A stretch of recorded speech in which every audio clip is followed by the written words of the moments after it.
Hello everyone, my name is Gary Arnett. I'm your Paragon trainer today. The topic of this webinar is Paragon Preference Wizards. Let's begin the PowerPoint.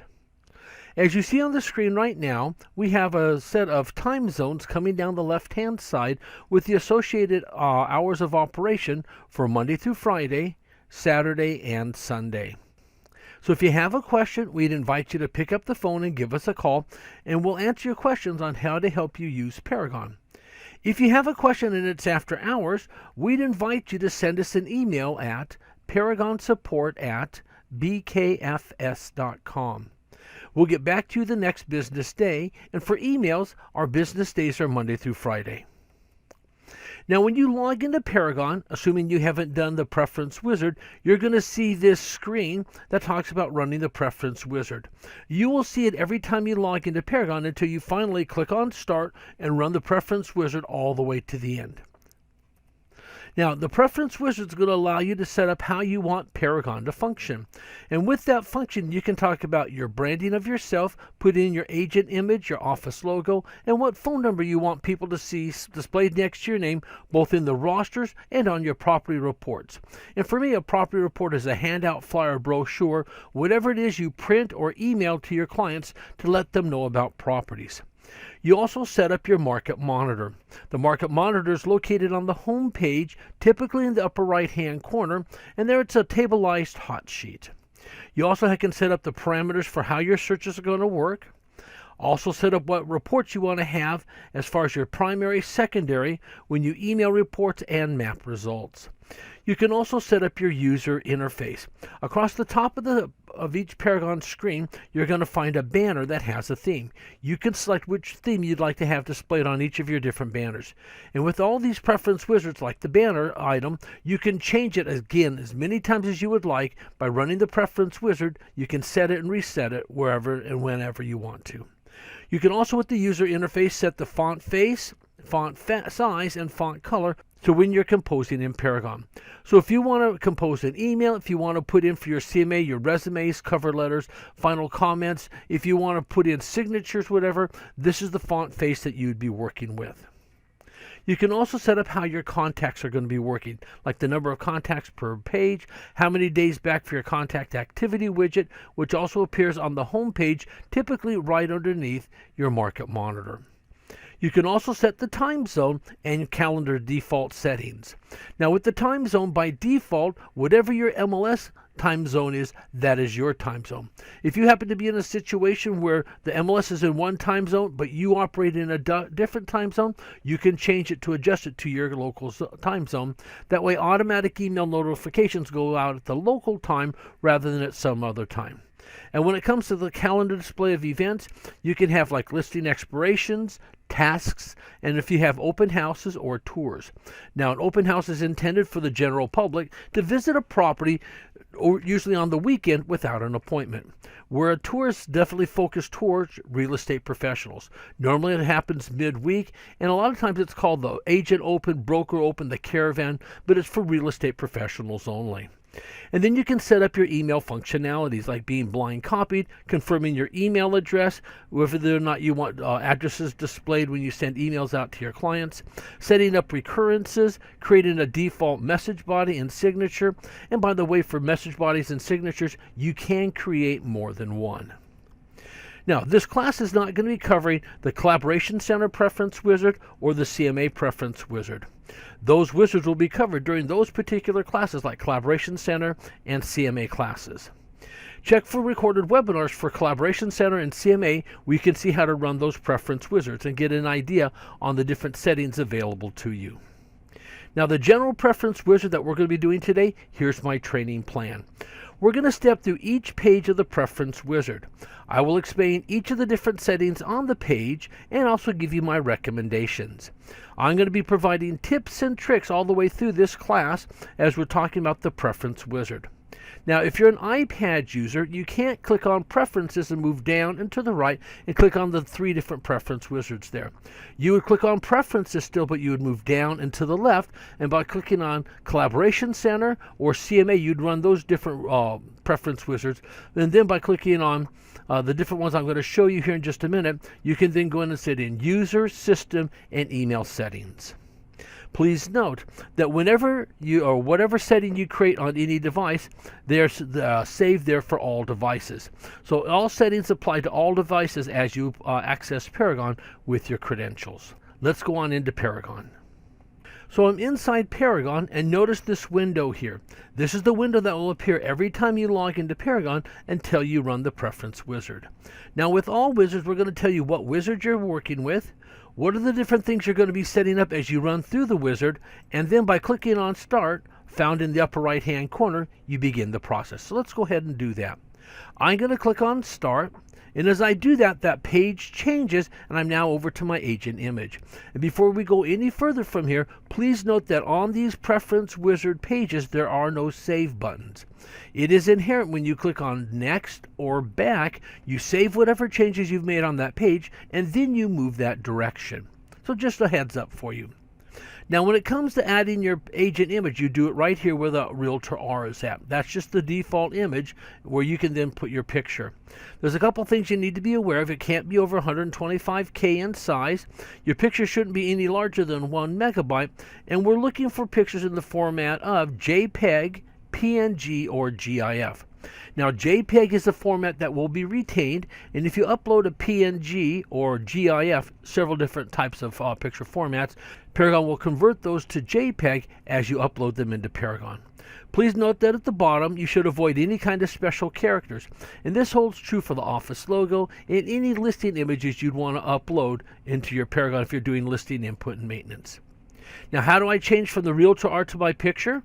Well, I can click on the Realtor R, or I can click on Update Photo. Either way, it's the same thing. So let me just click on the R. That's a left mouse click. And as I do that, you can see I'm in my picture library. You can see I've got several different alter egos here. You can have as many pictures here as you would like. How do I add a picture? I would come over and I click on Upload Image. And by doing that, I'm now taken out to my computer where I can now browse to find the picture I want to have, I want to add to my picture library that I can then insert into my picture placeholder for agent image. So by clicking on Add in the bottom left-hand corner, although it says Files, this is the same tool we use for uploading listing images. And with listing images, you can upload all the different pictures, number of pictures you're allowed to have in your Paragon system. When you're uploading agent images and office logos, it's one at a time. So let me click on Add Files, and this is like adding a picture to an email. So I click on Add Files. I have all of my different pictures here, so let me come over and find where I have my picture. So I'm going to click on People Pictures. Here's Gary, and let me just go ahead and use this one right here. So there's my picture. So as I add it, there it is. I click on Start, and away it goes. My picture's now been added. Let me come down and see, there we go, there's my picture. So let me select it. Notice the orange background. That indicates that the picture's been added. By clicking on Insert, I've now added my picture, and there it is. And this picture will be made available for everywhere inside Paragon, even with the Collaboration Center and CMA. However, you can change that image for each of those different tools inside Paragon. That way you can have a different look or feel as your clients are going from one part of Paragon to other parts of Paragon that you're working with them. Let me go ahead and click on Next, and by clicking on Next, I've now saved that picture. I'm now over to my office logo.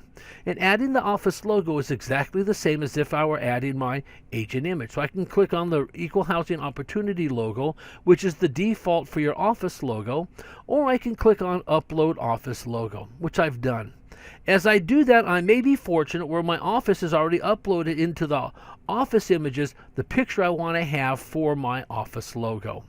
If not, I can come back over to my images, and I can now click on Upload like I did a minute ago, and click on Add Files like I did a minute ago.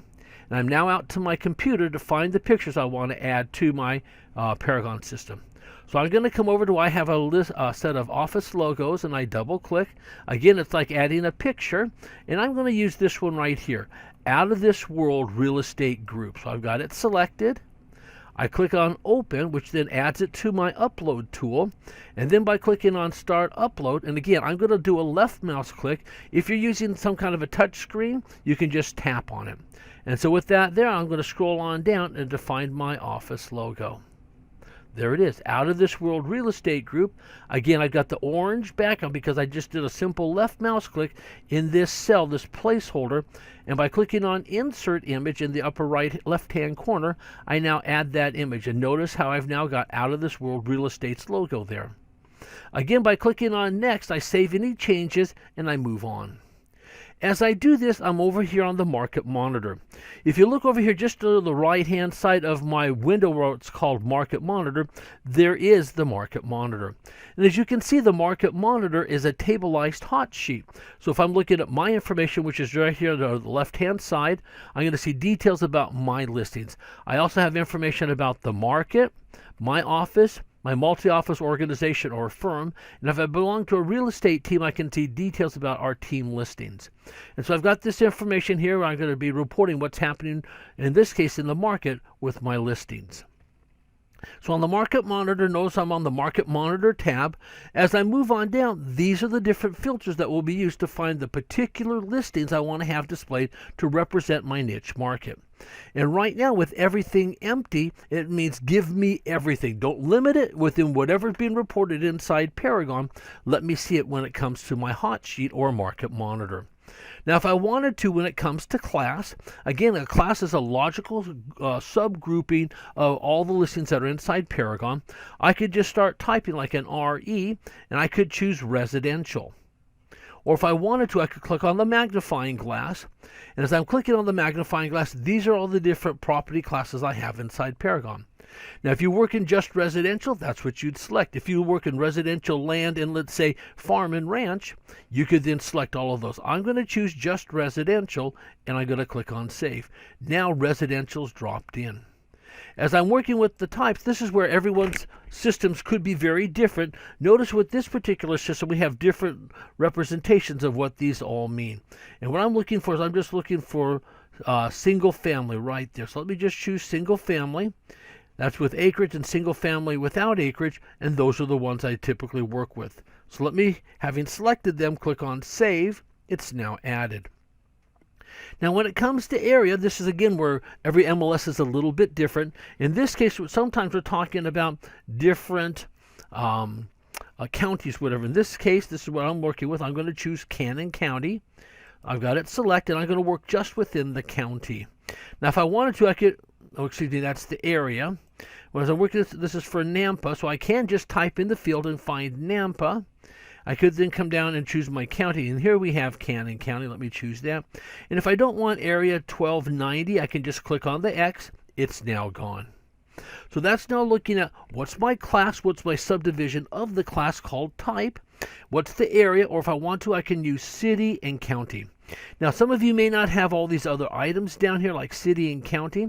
If it's a lookup field that defines a land area, like let's say school district or high school, those could be used as lookup fields if your MLS wants to do that. Now, coming on down, I could choose either my information, my market information, office, firm, or team inventory to be displayed on top. Now, although I've chosen market here, I can click on any of these tabs that you see across the top, back behind on the Market Monitor, and see the information for that. So I'm just going to say the market. And then at the bottom of this page, it says, how many days back do you want to look? Right now, with my setting of being 1, which is the default setting, I'm going to be looking at what happened yesterday and so far today. If I wanted to, I could choose 2 days back, so I'd be 2 days back, 1 day back, and what's happened so far today. I'm going to leave mine at 2 days back, and when I click on Next, I save those changes, and I move on over to the next page, which happens to be how do I want my searches to work. Now on this one, there's lots of different options for you. Let me make these recommendations. Right now, by having Load Default Search unchecked, this is what happens for you. Your very first search when you log into Paragon will always be a default in each of the different property classes. And thereafter, the criteria that would be in the search criteria screen will be the previous search's criteria. For me, I don't like that. And so I'm going to come over, I'm going to check the box for load default search criteria. And what does that do for me?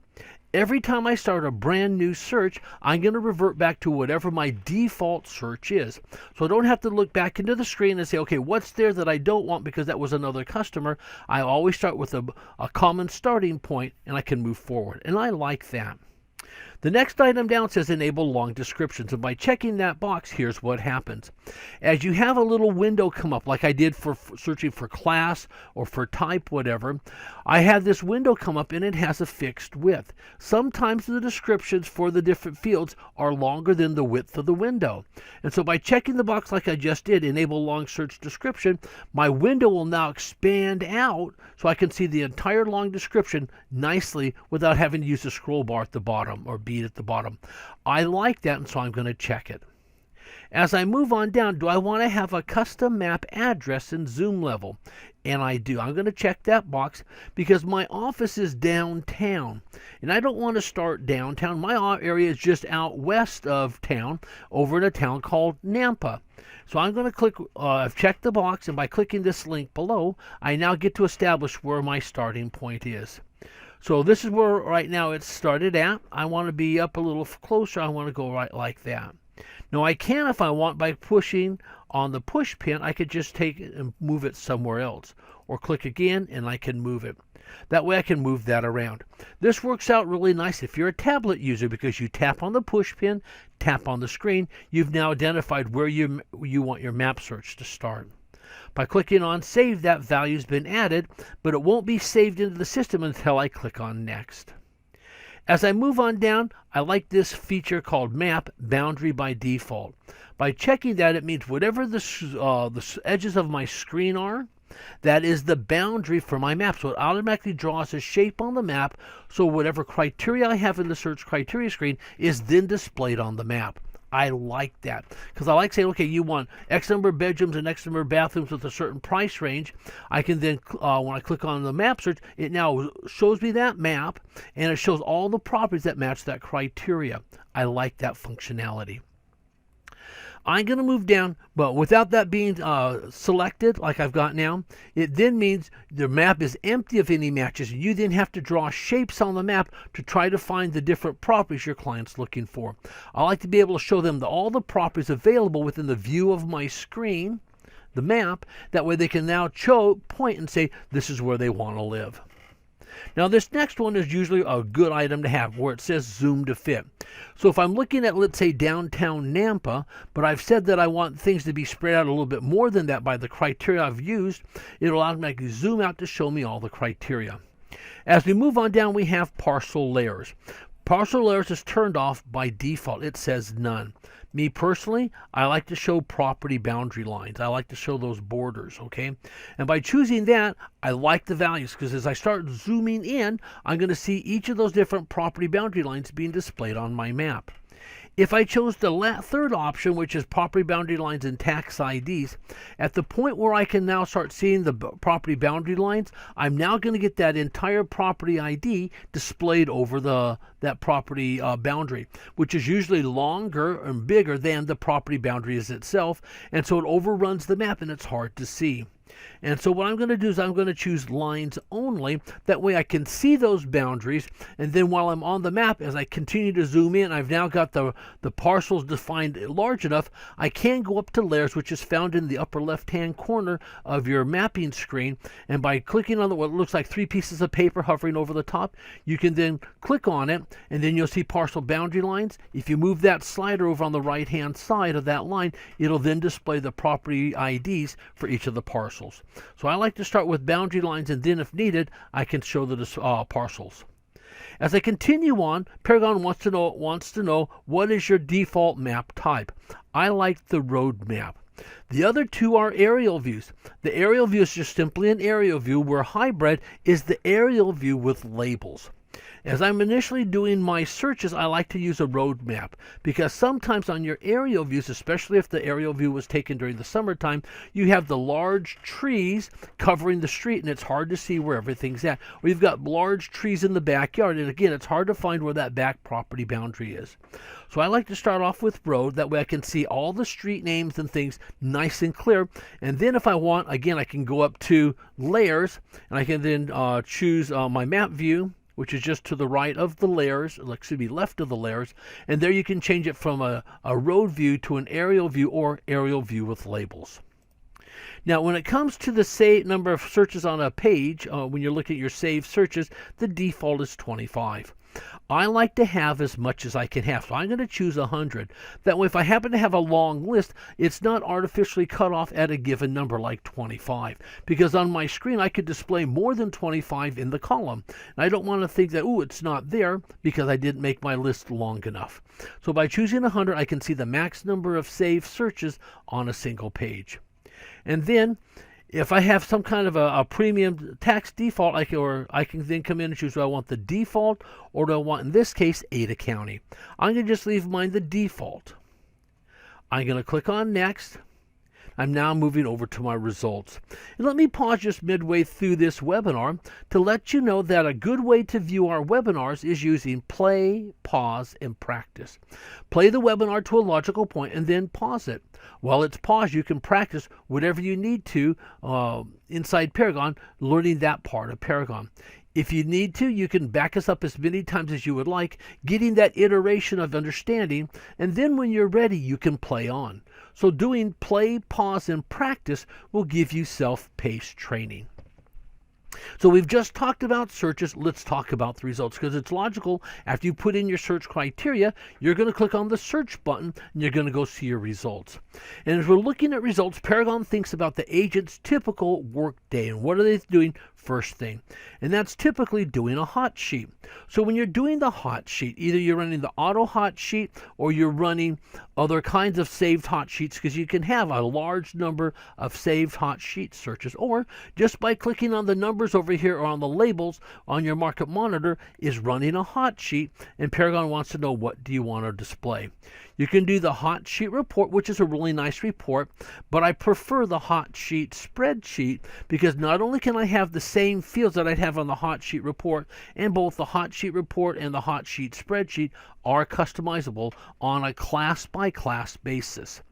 I like the hot sheet spreadsheet because I can also put in the photo of the property. That primary photo would display on the line with the for each line of the hot sheet. It's not a very large photo. We call it a tiny thumbnail, but at least gives you an idea of what the property looks like. And if you click on that picture with a left mouse click or a tap, you then get a larger picture and can see all the pictures associated with the listing. So my preference is the hot sheet spreadsheet. A very close second is the hot sheet report. And for me, I'm not really a fan of the hot sheet history because it doesn't give me all the information I want about the properties that are appearing on the hot sheet. So I'm going to choose the hot sheet spreadsheet because I can have that picture. Now, as you're doing a regular search, as we move on down to the next item, what is the default search report you want to look at? By using the drop down, I can now choose what I want.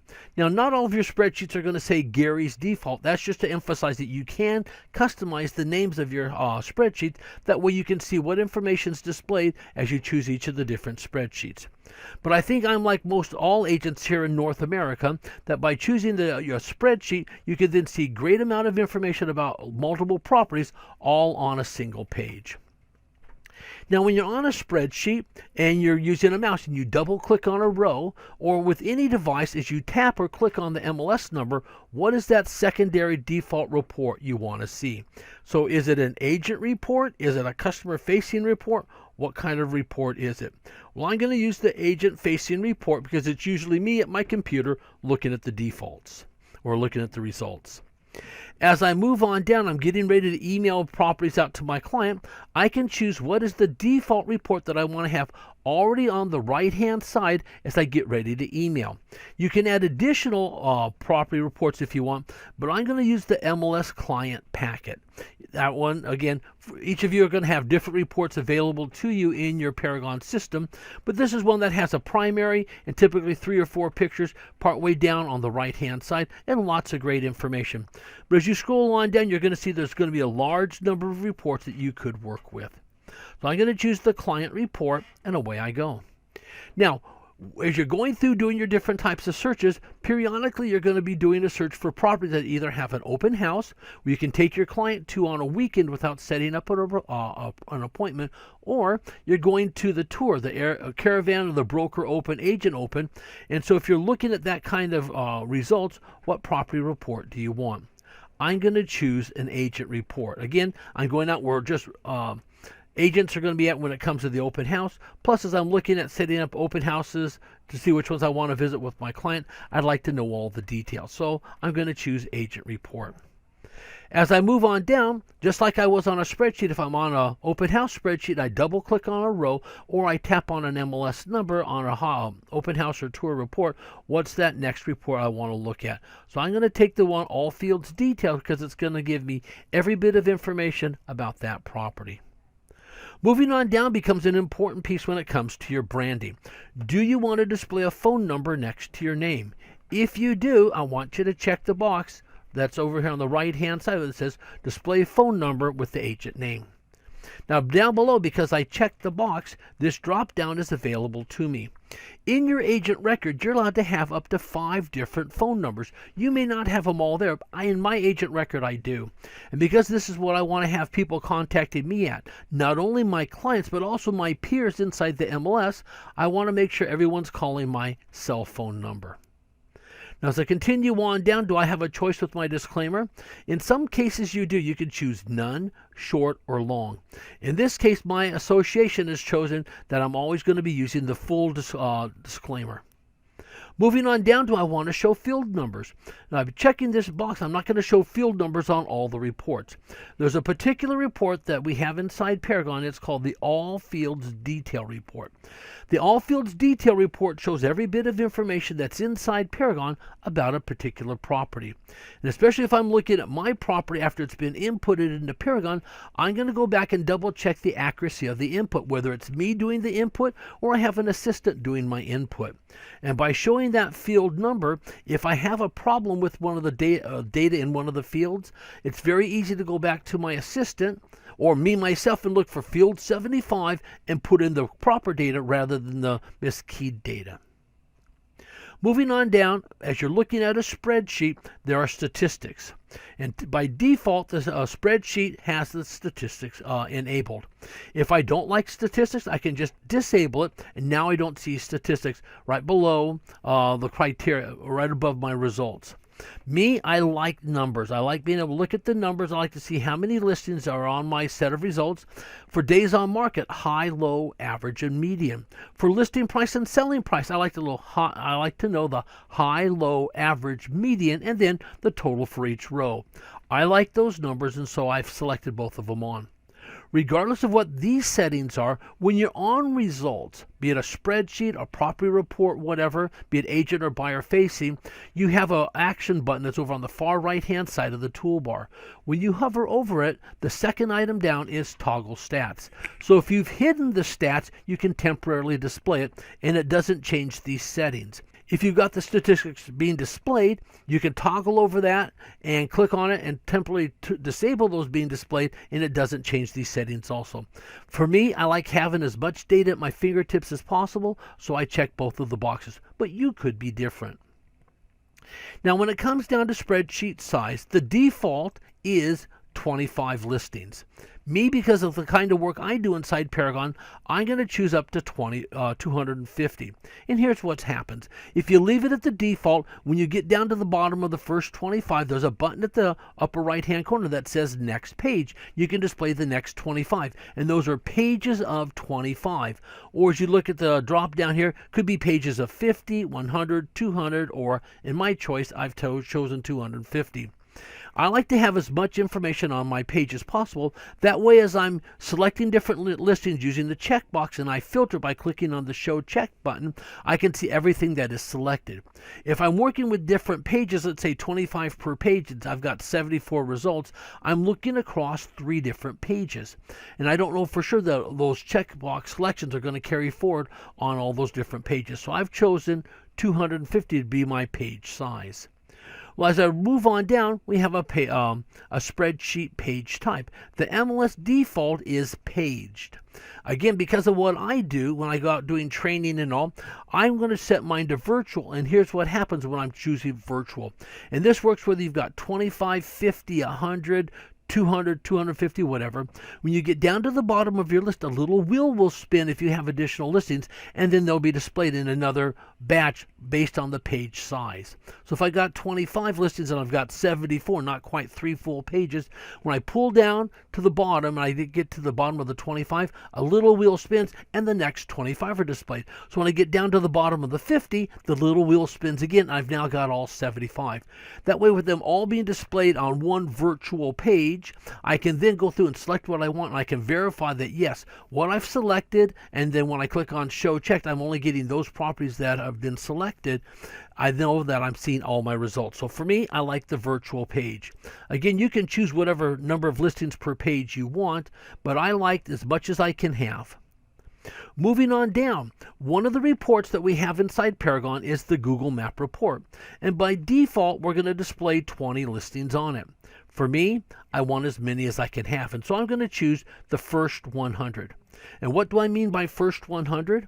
Well, on your default spreadsheet, you have it organized, maybe even sorted, and what will happen is that whatever number is here, that's the total number of rows that will be displayed from the default spreadsheet. So if I had 20 and I had 30 listings, then the first 25 rows would be displayed, and on the map, row 1 on the spreadsheet is flag 1 for the property. As row 10 is flag 10, row 25 would be flag 25. Well, me, I want as much as I can have, so I'm choosing 100. Down here at the bottom, you can choose how you want to measure distances when it comes to like driving directions and all. The default will be based on wherever your MLS is at. So if you're here in the United States, it's going to be miles. If you're up in Canada, it's going to be kilometers. But you can, as an individual user, change that to meet whatever kind of clientele you have. So if I've come in from out of the country, and most of my clientele is coming in from out of the country, instead of measuring in miles, I could move it to kilometers as an example. That way we're talking in distance measurements that makes sense. Having made those selections, I'm going to click on Next in the upper right-hand corner. I save those setting changes that I made, and I now move on over to my user interface. And notice that my banner back here, the theme back here, is the default, which is black. Okay, that was the original Paragon 5 theme. But as I drop this down, notice I have different colored themes. Now these first ones, like red, pink, orange, green, and blue, we use the same icon, just a different background. And so you can come down and see what those different themes would look like. So if I wanted pink, or if I wanted orange, well, that's pink again, there's orange. If I wanted red, notice it's basically the same icons, it's just a different background. Now, if I didn't have this window up, as I hover over, you could see what those icons are changing to as you hover over. Well, we had some people say, hey, can we do something a little more fun? So we went to spring, and this was the first whimsical theme that we had. As you'd hover over each one of these, it looks like a flashlight is shining on each of those different icons. Well, we then went to ice. Again, you can see that we've now started changing those icons, starting with spring and ice. As we continue on down, we also have purple. This is the first one that when you hover over the icon, and again, you can't see it here because I've got this wizard open up, it would actually change color. So instead of having it look like a flashlight was shining on it, we actually changed the color of the icons. Well, to continue on to have a little fun, we went to the fall, which is dealing with Halloween and Thanksgiving. We also went over to winter, which deals with Christmas and New Year's. Continuing on, we had the mini-me. We also have 4th of July. And all of these have changes to the icons that I'm now showing you since we went with the purple. There's also tablet. And there's also beach. This was a big hit with everybody. We also have Canada, for those that are north of the border. You then have these items that refer to a lot of things common up in Canada. We also have the 80s, and so if you remember the Rubik's Cube and Mr. T's van, you've got that. We also have Northeast, and with the Northeast, if we were to watch this, you would say, oh, here it comes in on the side. We have a cargo container ship that's coming in. And as it's coming into harbor, into port, it's going to get dark, and you're going to see lighthouses start lighting the way. So this becomes a nice whimsical theme. We also have Southwest, and with Southwest, it looks like we're looking over the Grand Canyon. And again, just like we had a cargo container ship coming in, here we're going to have hot air balloons drifting across the sky from the right to the left. Again, it's going to get a little darker. There may be some lightning out there. And then we have the Midwest. And the Midwest is taking a central states look to it. So we have all kinds of different farming kinds of things. And this one too has it so the sky starts getting dark and a tornado comes in. About out here to the cow, when you hover over it becomes a Chick-fil-A cow. The tornado will then lift on up. So again, you can choose whatever theme you want as you're working with your theme there. Now, so far we've been checking all the boxes. This is one box, the advanced menu icon, that I don't recommend you check, because if you did that on all of your toolbars, you would lose the label. You'd have to know that a 3.5-inch floppy disk means save. And so, especially because I train, I don't check the box, but just know that if all of a sudden those labels are gone, this is a place to look. This next item comes down to folks that are using the browser Chrome. And I recommend that everybody checks it, whether they're using a Chrome browser or not, to access Paragon. Because when you're using somebody else's computer, maybe it's at the library, maybe that's a client's house, maybe you're at a hotel and you're having to use a hotel computer, you never know for sure what browser you're using. So I recommend you check this box, and let me explain the background printing. On some of our property reports, we have a banner that goes across the top. A lot of times it's in a gray scale. Okay, it's gray, and we have white font displaying what kind of information is going to be displayed in that section right below there. Well, by checking this box and you're using Chrome, it means we're going to put that fill for that banner. If you don't check the box and you're using Chrome, we don't print the fill, and if you got white on white, you can't see what's going on. So I recommend you check it, because if you're using other browsers like Safari or Firefox, it's not going to hurt anything. Moving on down, we have default font editor. Now this default font is Arial. That is the default, but you don't have to stay with it. If you want to have more of a casual look, Comic Sans is there. I happen to like Georgia as a font face. You can use that. And this is going to come into play when you're composing. So if you're composing in a CMA, your resume, your cover letter, your final comments. If you're at the office level and you're composing your office information, this is the default font that you're setting. When you're doing emails out to your client, this is the default font that you're using. So again, you can leave it the default, which is Arial, or you can change it to be your own default. For me, I like Georgia. There's a little bit of rounding and all to it. When it comes to the font size, the MLS default is 12 point. If you want that, that's good. I like to do 10 point, but 10 or 12 point are usually the font sizes that you use when you're on the internet. And then you have font editor. Now, by default, it's black, but if you click on it, you do have a chromatic selection here, and you could choose whatever color best fits your office. Again, because most of us print on a black and white printer, I'm going to just leave it the MLS default. That way I'm not, I'm just printing in black. By clicking on Next, I save those settings, and I now move on over to my Contact Manager. So for my Contact Manager, so when you click on Contacts, View and Manage Contacts, how many contacts do you want to have displayed on a page? The default is 25. Again, I want as much as I can have, so I'm going to set that to 250. Now on the Contact Activity widget, see it over here on the right-hand side? The Contact Activity widget is going to talk about what's the activity of your clients that are using Collaboration Center. And if you're not using Collaboration Center, I strongly recommend you use Collaboration Center, because it's a great way for your client to manage the listings you're sending to them. But anyways, with that, how many days back do you want to be reporting out here for you about the activity of your client? The default setting is 7. Now, if you have a lot of activity going on, you could make that a lower number. Remembering that 0 means just today. 1 would be yesterday and today. 2 would be 2 days back and today. For me, I like the default of 7 because it gives me an idea of what my clients are doing. By clicking on Next, I save my settings and I move on. I'm now to my time zone. Now the database I'm working with is in the Mountain time zone, so I could choose Mountain. I could also choose any of these other time zones. That way, as I'm setting up for automatic email notification, it'll be in the time zone that I'm currently in. Let me go ahead and click on Next. And as I click on Next, I now come over to Calendar Events.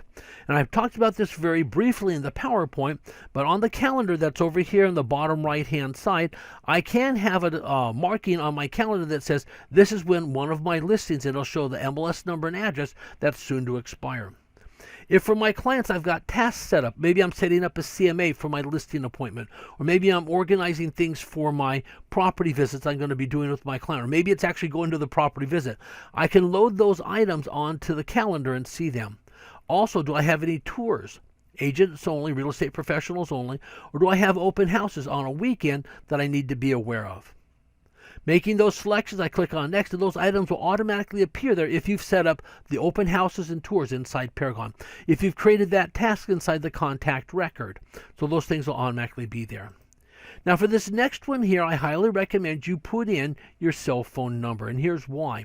With the ability to text message to your client property results, you have to have your cell phone number here in order to do your emailing out. So let me find my cell phone number. There it is. Let me just drop that in. And notice I had to type in the dashes between the area code, the prefix, and also the actual phone number. Put in your number there, and now you can do things like resetting a couple things, and also you can text message out of Paragon. Let me click on Next. As I click on Next, I now have my email options. I like to be blind copied on all emails that are sent out of Paragon. Now, when you set up automatic email notifications for your clients, that means Paragon will actually push that email out for you. And when we push it out of the system, we make it look like it comes from your business email account. That way, when it hits your client's email account, hopefully it goes to the inbox, and then they can see that it's from you. And when they reply back to you, it never ever comes back to Paragon. It goes directly to your inbox. And that's the same thing with using Collaboration Center. When your client is emailing out, it goes as if they've sent it from their own personal email account. And when whoever they've sent it to replies back to them, it comes back to their regular email account, not back into Collaboration Center. Now, as I move on down the page, do I want to include a default message body into my emails that I send out of Paragon? And for me, no, because I've set up different message bodies that I want to drop in on a case-by-case basis with my clients, so I'm not going to do that. Some people wanted to know, are my clients actually reading the emails? And so if you wanted to know, you could send a read request. And when you do that, when your client opens up the email, they're going to get a little window that's opens up, and it's going to say the sender's requested a read receipt. Do you want to send it? It's either a yes or a no. Well, I don't like getting those, and so I'm not selecting it. But if you did want to have that, you could check the box and ask your client, will you tell me that you've read this email? Now on this page, the most important piece is down here at the bottom. This is where we confirm what is your email address inside Paragon. So there's my email address. Over here on the side, that indicates that the email address has been verified. And this is all in compliance with the CAN-SPAM Act of 2003. So because your emails going out to clients could be considered advertising, we now have to comply with the CAN-SPAM Act of 2003. And here's what happens. When you send your very first email out of Paragon, or when your MLS person set you up, they could have clicked on a button to send you an email. But either way, either they sent it to you, or right after you sent your very first email out of Paragon, you will get an email back to you, to your email account. It should be in your inbox, but check your junk mail or your spam folder. The subject line is going to say Paragon Email Services. I want you to locate that, open it up, and at the very top there's a link. Now down at in the body of the email, it's going to tell you that by clicking on the link, you verify your email address, and that's critical. So when you get that email from Paragon Email Services, click the link and you verify your email address. You'll then have your email address over here verified. If you do not do that within the first 30 days of that email going out, and that 30 days is your grace period, if you procrastinate more than 30 days, then your email privileges will be suspended per law per the Can Spam Act of 2003. So my recommendation, as soon as you send your very first email out, go to your inbox and wait for that email to come in. Or if your MLS person has sent it to you, as they're setting up your agent record inside Paragon, look for that email, open it up, and click on it. Now, if you've lost that email, or if your email address has gone invalid and you no longer can send emails out of Paragon, right over here on the side, just to the right of the status information, is in a little envelope. You can click on that envelope and send yourself your own re-verification email. Now, with that link inside that manually sent email, by clicking on the little envelope here on the side, is only good for 3 days, 72 hours. So you've got to get into it and click on it and check on it. And when you do that, you get your email address verified.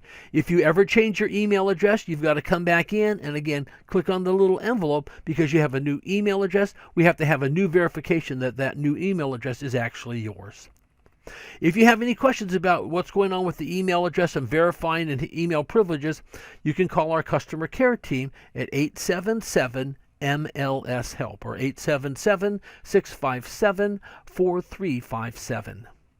By clicking on Next, I save any changes that I made on that page. I now come over to Display Property Address. Inside Paragon, you do have the ability to send out emails that aren't necessarily a part of Collaboration Center. And my recommendation is you check the box. That way, when that communication goes out, over on the left-hand side of those manually sent emails out of Paragon will be not only the MLS number, but it'll also be the address, city, state, and zip. If all they get is the MLS number, and that's what would happen if you don't check this box, then how are they to know where that property's at? But by checking the box, they're going to get the address, city, state, zip, and then MLS number and price. And that MLS number and price is a hyperlink they can click on and get more details about the property. My recommendation, check the box. Clicking on Next, we now come over to Default Notification Recurrence. And this is an important tool that you're going to be looking at when it comes setting up automatic email notifications for your client. Whether it's just an email notification or using Collaboration Center email notification, this is where you set your default. Now notice that you have daily, and then down below you can pick a time. You also have weekly, and you can then select which days of the week you want that email to go out, and you pick a time. You also have monthly. Now on monthly, you can choose day, and I could say the 23rd of the month, or I could check this next one down, so I then have first, second, third, fourth or last week of the month.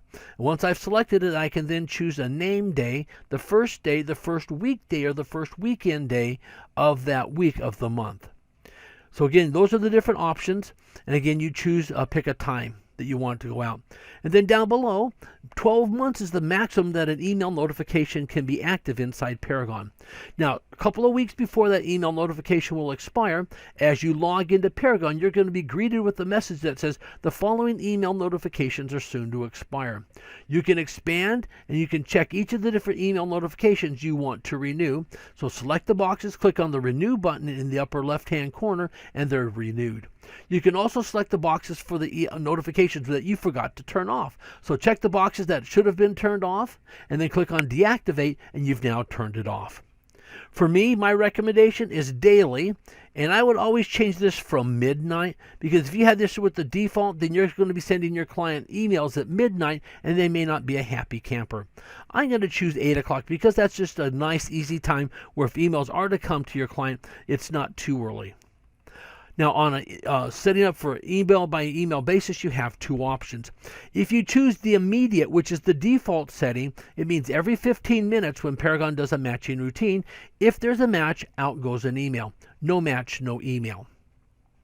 Or you could choose recurring, and when you choose recurring, you then have to click on set time frame, and even though it may be your default, you at least have to go in and verify that yes, the default is what I want, or you could change it. And please note that we have 12 hours AM and we also have 12 hours PM, so there's 24 hours or time slots. We also have the top and the bottom of the hour, so we actually give you 48 different time slots in which you can automatically email your client if you want to do it manual or not with every immediate setup where it's going every 15 minutes if it's a match. So I'm just going to click on Next, save it by default settings. I now come over to my message body. And for those of you that have just a standard message body, check the box right here, give it a name, and compose your message body right here, all right? And then by clicking on next, you'll then save that setting. But if you give it a name and compose, but you don't check the box for default message body, you will lose any information. Even if you click on signature and come immediately back, it's lost. So in order to have something retained here as a default message, you've got to check the box, give it a name, and then anything you put down below will be retained. By clicking on next, we now come over to email signature. With the email signature, this is what you've got by default. And you can put your picture over here on the side if you wanted. By clicking on the picture, you could drop it in. But right now, this is what my default setup is. And again, unless you give it a name and check the box, anything you do here would be lost. Let me just go ahead and click on next. And we have the checkered flag. We're done. That's what you need to do to set up the basic branding and functionality of Paragon. If you're on a roll, you could go ahead and click on Collaboration Center Preference Wizard and go through and set that up also. And when you're done with that, there's a link for CMA preferences. You can go through and set that up also. So again, lots of different things you could do. But let me just close this down now that I finished my Preference Wizard. And what I want to do is I want to show you the path that you would take if you're an iPad user setting up your preferences. Again, as you click on preferences moving down and to the right, these options over here do not work well with an iPad. So my recommendation is you click on preferences, move down and to the left, and you click on user, system, and email to cover the same steps that we just covered. Again, Collab Center for Collaboration Center, CMA for setting up your CMA preferences. So let me click on user. As I click on user, you're going to see an exact following of what we did in the preference wizard. In this case, we're looking at office logo first and then agent image. But please note that these are exactly the same tools. And if you're over here, if you wanted to, you could click on the picture. We could come back over. Maybe I want to use this picture right here. I can insert it, and again, it's now been updated for me. So again, you can choose however this is going to go. But note, as you're adding your logo in your image, it automatically saves. If you have it set up, you could then come in and do login maintenance. So if you wanted to, you could change your password if you wanted to right here. Given my Paragon account, I'm not allowed to change passwords. It's maintained in a different area. As I move on down, here's my mobile settings. So there I've got my phone number. Again, I've got to drop down to the different phone numbers that are for me inside my Paragon system. As I move over on down, I come over to system preferences. So here's my markup monitor. Exactly the same tool we looked at before, it's just over here on the left-hand side. And so here's a little secret or a tip. If all you want to do is come in and change something like maybe over here in your email, you don't have to click on the preference wizard and keep clicking next, next, next 14, 15 times. You can click on preferences, move on over to wherever you want, and just jump right in and start working. In this case, let's say it's with your search options. So again, all the different settings that we did just a minute ago are all right here. And again, if I'm using an iPad and setting it up, it works for any device I use to log into Paragon because it's behind my username and password. And if I do it with using the preference wizard with my PC or my Mac or my tablet, whatever, then it's going to be there for every other device that logs in, no matter what browser they're using or what type of device they're using. So by clicking on my results options, again, I'm going to see the same settings that I saw just a minute ago as I went through doing my preference wizard. All the way down through the different page sizes and distance measuring. Here's my user interface. And so as I choose these different interfaces, like green as an example, I can see how that's going to look. I can come over and choose something else. Maybe it's the Northeast. I can see how these are all going to be changing for me. And again, I can choose whatever I want. I'm going to choose the Midwest. I can then make any other settings on this page. And notice right up here, there's a save button. All the way through on all these pages except for logo or in the maintain section, there has been a save button, okay? So a logo and agent image, no save button. All the other things, there's a save button. Contact Manager, it's going to allow me to choose how many contacts per page and how many days back do I want to look on my contact activity widget. As I continue on down, I have my time zone and I have my calendar. Moving on down into email, this is where we're going to find a couple of extra things. Here's my email verification to be blind copied and Can Spam Act here at the bottom. Again, I've got my display property address, which I like. I recommend you check the box. We also have where you can put in your recurrent schedule. This is where there's a couple other things I wanted to show you. message bodies. And so with this, I've been able to add new message bodies, and I've given them a name that makes sense. So like my 90-day email, I can click on it. I call it 90-day email. I could make this my default if I wanted. And this is what I use when I'm sending out just random listings as a simple email out of Paragon, not set up with any kind of automatic email notification. And I talked about the above link displays a list of properties that match your new property purchase requirements. Click on the properties to view the properties. Click on the link. The link is good for 90 days. After 90 days, it goes inactive. And this is my call to action for them. I look forward to visiting these properties with you soon. So I've composed it. I can click on save, and it's there. See my green confirmation rectangle? It means it's there. Again, I've got all kinds of other message bodies depending upon who I'm talking to, and sometimes it's just canned messages going out because we've got a property visit or someone's coming over to view the property. I want to have those default bits of information here. Again, you can have a whole bunch of different message bodies. I've never run out of number of message bodies I can have inside my system.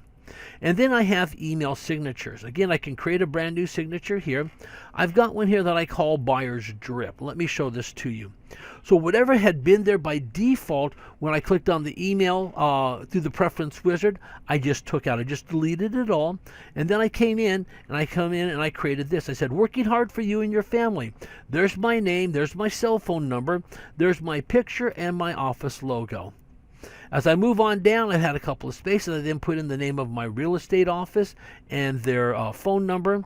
Here I have my web address, my office web address, and then down at the bottom, because this is facing my buyers, I have different links I put in here. I change this out on a weekly basis.